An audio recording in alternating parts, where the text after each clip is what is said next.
Good morning po mga ka-blissful. Good morning. Kanina pa po ako nagtatrabaho dito sa aking table. Pero, naisip ko po kayo. Sabi ko, bakit hindi ko sila isinasama ngayong araw ko? Kaya samahan niyo po ako. Eto po. So, I am... Gusto ko na naman pong baguhin yung aking table. And ito po, naiikot ko na po mga ka-blissful. And, lapit po kayo. Ganun eh. So, ito. Kasi po mamaya, mayroon po kaming meeting. At saka gusto ko pong gawing masigla yung araw ko mga ka-blissful. And, dahil ako po ay, sabi ko nga po sa inyo nung isang araw, hindi maayos ang aking pakiramdam. Pero, ginagawa ko pong productive yung araw ko. Ngayon, masakit po yung ulo ko. Hindi ko po alam, pero ako po ay nakapag-exercise na. At akin pong naiayos na yung aking pagkain. Pero hindi pa po ako nagugutom kasi ako po ay uminom ng warm water.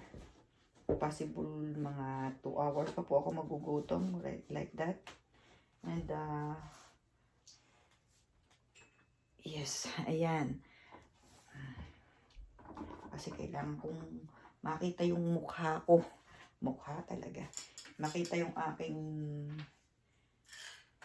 And, ito ay dapat ay nasa gitna. Ito kung aking ano na to ay dapat ay nasa gitna ng aking table. Hindi ko na siya aalisin dito. Ganyan. Ganyan siya dapat. Tapos dapat siya ay may ilaw eh. Pag ginagamit ko to kasi. Ayan. Tinanggal ko po yung lahat ng nakakagulo sa aking vision. Tinanggal ko po lahat ang color. Yung different color na yun nga po, nakaka-distract. Hindi nakakatulong sa akin. At yung pong nag-distract po yung attention ko. Yeah, tinanggal ko po yan. At yan, unti-unti po, unti-unti lang. Kasi nga po masama po yung aking pakiramdam. I don't know why. Bakit ito'y na aking nadadanasan. Hindi po ako nakapag-upload kasi wala po akong ginawang film.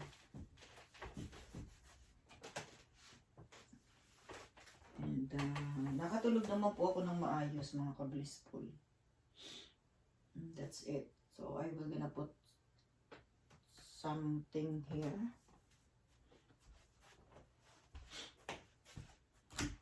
Bago. May mga ilalagay po ako diyan. Kasi po, ang tema ng ayan po yan dapat. Ayan, ganyan dapat yung tema ng aking table. Kasi nandun yung aking dream board.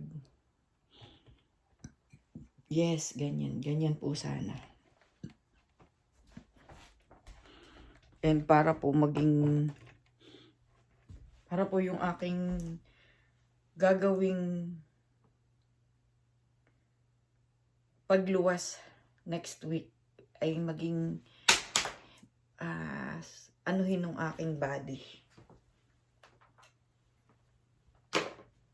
Tanggapin ng aking utak at ng aking puso na rapat ako'y nararapat na pumunta doon sa aming pong convention.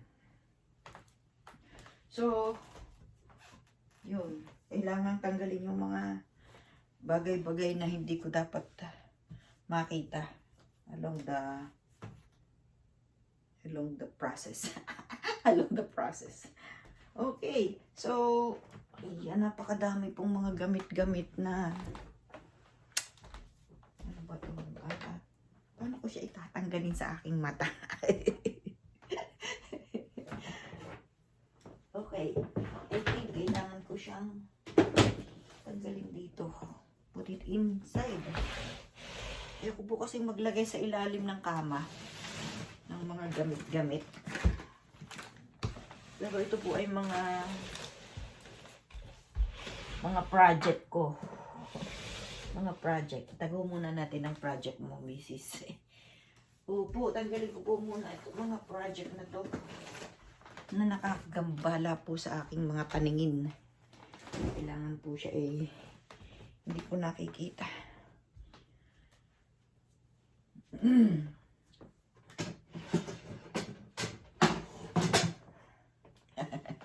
Kasama ko pa sa kayo pag-aayos ng aking mga gamit.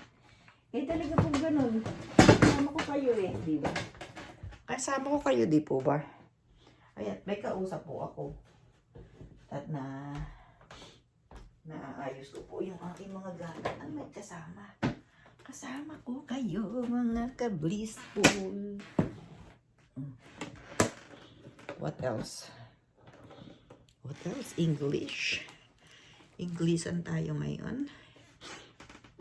Okay.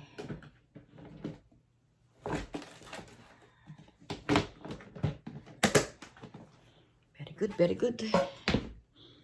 Ano pa?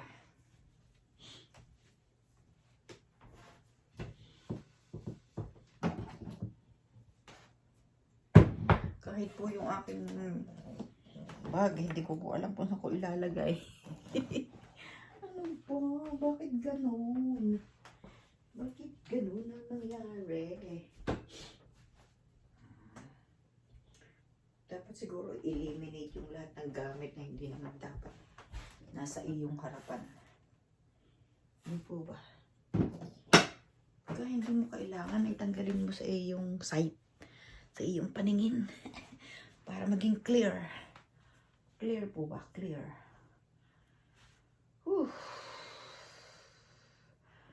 Ang hirap, napakadaming distraction na dapat tanggalin. Di po ba? Distraction. Kailangan tanggalin talaga. Wow, that's a good idea.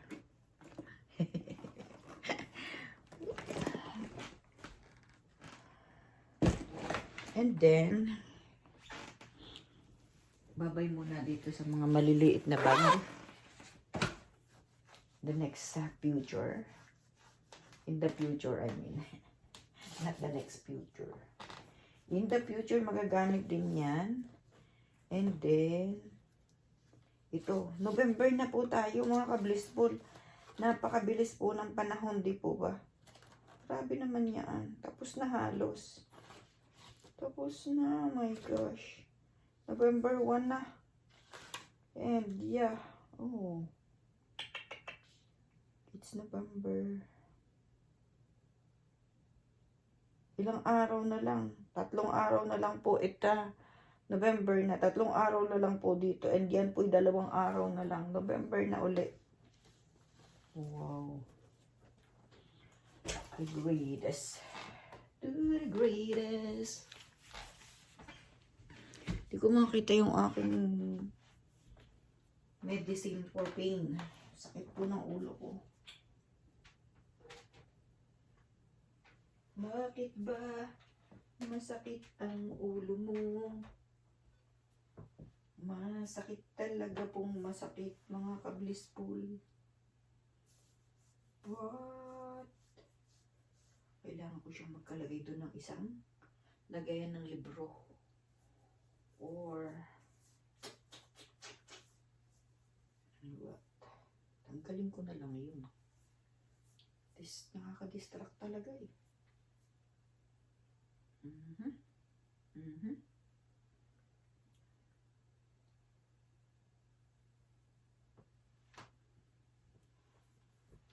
So, nagpalit po ako ng aking bag. Ito na ngayon ang bag ko. Marami-raming laman. Ayan. Para walang nalilimutan. At meron pa po akong isang bag pa sa car. Yun po yung mga pwedeng gamitin or just in case magagamit. Well, ito na, mahaharap ko na po ang aking morning journal. Yung my journal, magagawa ko na po. Alam niyo po bang na-stop ko yun? Na-stop ko po yung pag-journal ko. Na yung po dapat ay tuloy-tuloy. Okay? Ibabalik ko po yung mga habitual thing ko. Kasi na-stop po talaga. Well, ako po yung nilalamig inside. Dahil wala po akong inside na damit. Kailangan ko magsuot. At malamig nga po. At ibalik ito. Tanggalin ito sa aking inside. Very good, very good. Very good thinking. Ibalik siya sa lagayan. Mga malilinis po siya na anytime ay kailangan ko. Kaya siya ay nasa labas. Pero kailangan ko ilagay sa cupboard. Baguhin.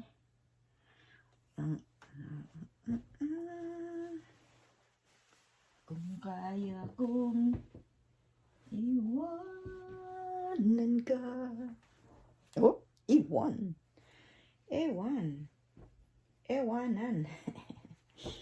Di na sana. Oh, alam niyo po ba na Di po ba?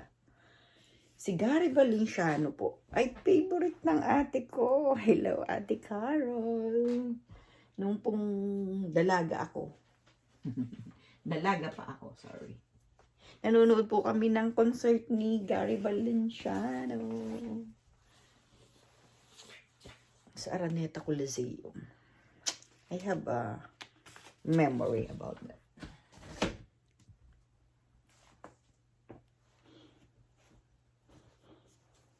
Bango. Bango ng mga ginagamit na what do you call that? In Dubai ang pangalan ng fabric softener is Lenor. Lenor po ang pangalan. Dito naman po ay yung mga nandyan din sa Philippines. Kaya kailangan ko pala talagang magsuot sa ilalim ng isa pang damit. Kailangan.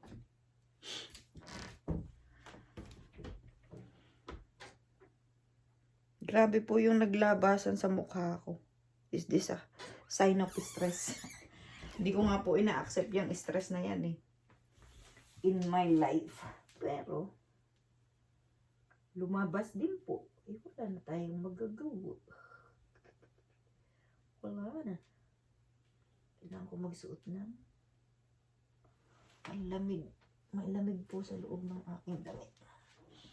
And dahil nga po ako'y nakapag-gym na. Diyan muna po kayo humarap at ako lang po magbibihis. Diyan muna kayo. Nandito po ako.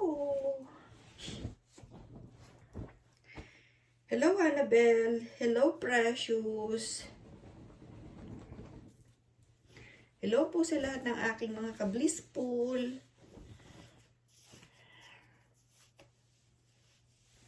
Hindi po ako nakapag-upload. Yung mga upload ko, yung mga luma. Mga dati kong, nung hindi ko pa po ginagawa yung pag-YouTube channel. Mga luma.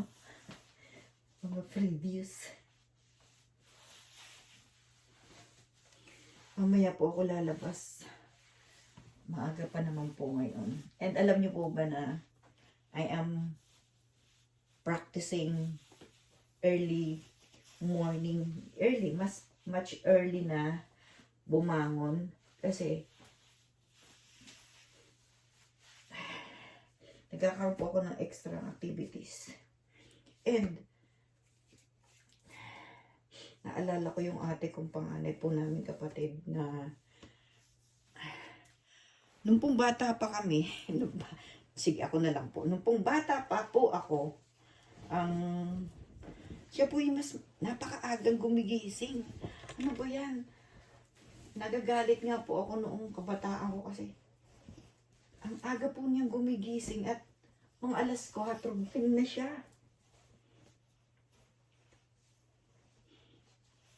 Eh, well, siya po ay laking lola. Ayan na po, nandito na po ako. Ang ate ko po ay laking lola. Sa lola po siya lumaki. So, posible nung mga, di ko naman po siya nakakwentuhan about that. Siya po ay wala na. Gumraduate na po ate ko. So, so yun po. Ang aga po niyang bumangon. At alam niyo po ba, lagi na lang siyang may mga plastic bag na maingay na hinahawak-hawakan or siguro dahil nga po siya ay panganay na babae. Siya po ay napaka-responsable. Nakaluto na siya. Basta maayos po yung kanyang araw-araw. maayos na po yung pagkain ng buong mag-anak. Kami mga kapatid niyang mga bunso sa kanya. Responsable, talagang responsable. Napaka-responsable po ng ate ko. Hindi po siya nagkaanak. Hindi po sila nagkaanak ng asawa niya. And then, yan, nung pong nandito na ako sa Canada, siguro mga 1 taon pa lang po ako dito is nagkasakit po siya mga ka-blissful. So,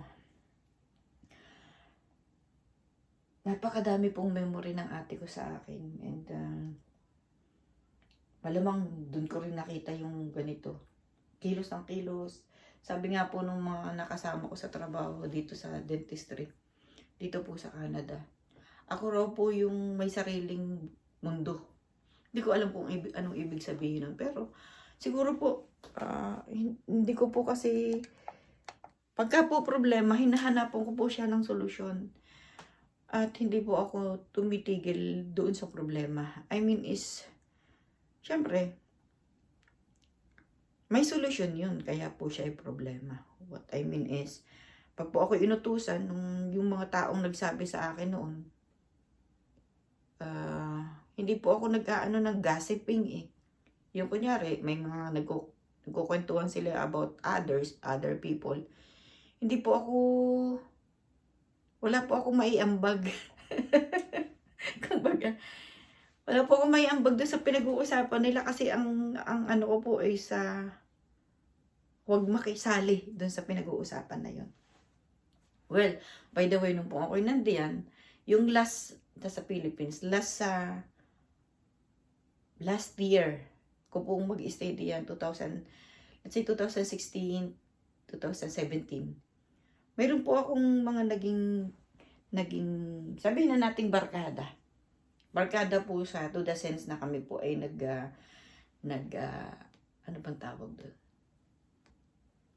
Ano nga yun yung maramihan po kayo na kayo ay nagsasayaw? Hala, yung maramihan, let's say, sa isang center. Ganun. So, one time po ako yung nakasama na nila. Kami po ay all 4, pero magkakaiba po kami ng profession. Yung pong kasama ko na isa, siya po ay dentista rin. Pero yung pong isa ay, I believe lawyer siya at saka teacher. Tapos yung pong isa is, parang nanay lang siya, as in. Pero, sila po ay may mga bisyo, whatever. Ang tawag ko po ay bisyo kasi sila po ay nagiinuman. Sila po ay naninigarilyo. At may mga diversyon, may mga ano po. Sabi po nung isa is, sa pag-uusap daw po nila, sabi daw po nila, huwag na nga nating daanan yung doktora na yan. Di naman yan umiinom, di naman yan naninigarilyo, at hindi rin yan nagsusugal. So, bakit pa natin dadaanan? So, hindi na po ako dinadaanan nung tatlo na yun. Kasi nga po, hindi po nila ako nakakasama doon po sa ginagawa nila. So, ginawa ko po, tinanong ko bakit hindi na nila ako sinasama. Yun nga po, inireveal po nila yung hindi ko nga daw po sila sinasamahan sa mga mga ganong pagkakataon. So, ang ano ko po is, isama nyo na ako, nakikiusap ako eh. Isama nyo na ako kasi gusto kong lumabas ng aking bahay. Gusto kong magkaroon ng, ano bang, makita ko ba, ano ba yung outside the world. Kasi ang ano ko po is nasa bahay lang po ako, di ba? So, nag-aasikaso ng mga bata kasi nag-aaral na sila. Nagka-college na po yung panganay ko.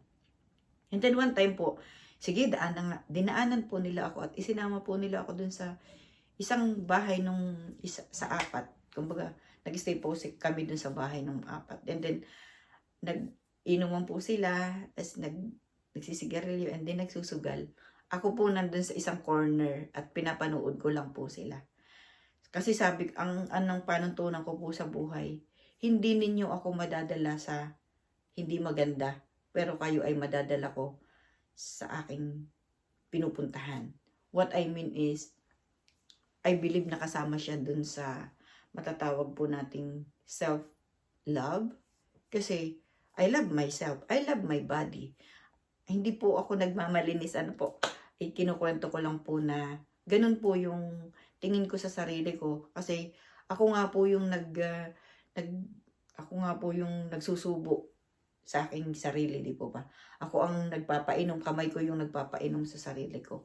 So, kung ano po yung mayroon ako sa sarili ko or inside myself, that is from me, from myself. So, ang panuntunan ko nga po sa buhay ay wag akong madala ng iba sama-sama at sila po yung madala ko sa akin.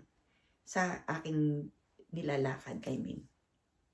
Well, alam niyo po ang ibig ko sabihin, ano po? Kasi tayo po talaga yung gumagawa ng ikagaganda natin at ang ating ikasasama.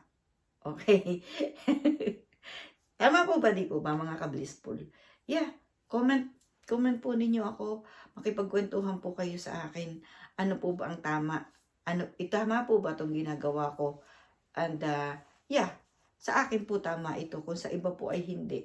Sorry po, pero ito po ay tama para sa akin. Well, nagawa ko naman po yung mga gusto kong gawin and naiayo naman po ako sa tulong ng ating Panginoong Hesus. And I believe yung pong mga dumarating sa aking buhay noon at hanggang ngayon is sa Kanya po galing. Okay? Kanya po galing talaga. Sa Kanya po. Walang iba. And well, pagpapatuloy ko po itong aking pag-aayos nitong gamit ko and mamaya-maya po, samahan pa ninyo ako sa mga gagawin ko sa loob ng bahay at sa labas ng bahay. Kung ako po ay aayos yung pakiramdam, ako po ay lalabas. Pero, yeah, hindi ko po inaangkin itong aking nararamdamang hindi maganda.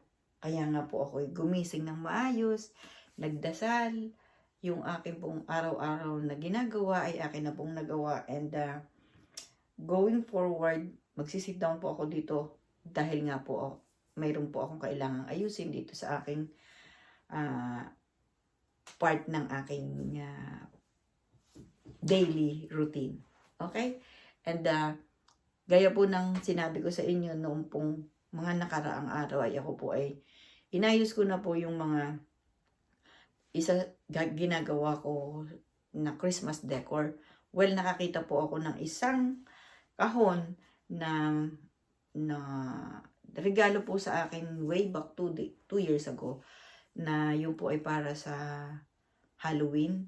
Pero hindi ko po alam kung siya ay aking mapapailawan or hindi ko po alam. Depende po dun sa aking mood, sa aking pong nararamdaman kasi doon ko po ibinabata yung mga ginagawa ko.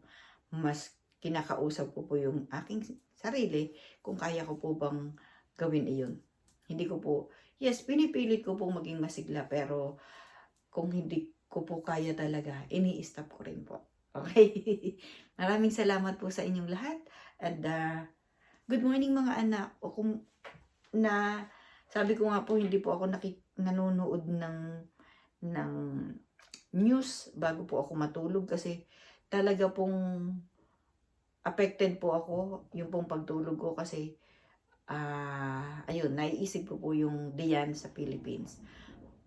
And kung ngayon pong umaga, like say mga after 1 hour ko pong nagising at tapos na po ako dun sa mga ginagawa kong para sa sarili ko. Nagbukas po ako ng YouTube at napanood ko po yung bagong news na may bago na namang bagyo. So, always praying for that. Pagtulong-tulungan po natin panalangin sa Diyos na bago po dumating sa lupa, yung pong typhoon na yon, na being typhoon na po ngayon is mabuwag na or hindi na po siya makarating sa lupa. Maraming salamat po sa inyo pong lahat, mga ka-blissful, at good morning mga anak. Ingat kayo palagi. Always pray. And mga ka-blissful, ingatan po ninyo ang inyong sarili, ang buong pamilya, at lagi po sanang may pag-asa. Maraming salamat po and have a blessed day everyone. See you next vlog. Thank you so much.